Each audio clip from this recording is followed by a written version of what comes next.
Today we finished one plasma machines. In fact, this machine has two parts. One is portable. This is a portable plasma. And here is the rotary. They can be together. If we want to cut the rotary, here we cut the rotary, then the portable plasma machine will work with this style. But if we don't want to cut the rotary, we can move it away, and then we use the portable plasma to cut the plate.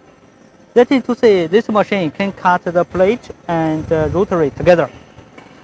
This rotary and this machine have 6 meters long. You can see 6 meters long. The tube, you can cut the 6 meters length tube. And here we also have two tube support. You can see here. We have two. They can be moved, and they also can be adjusted its height or not. It's very convenient. So welcome to FORSUN CNC, and welcome to buy our plasma cutting machines. Thank you.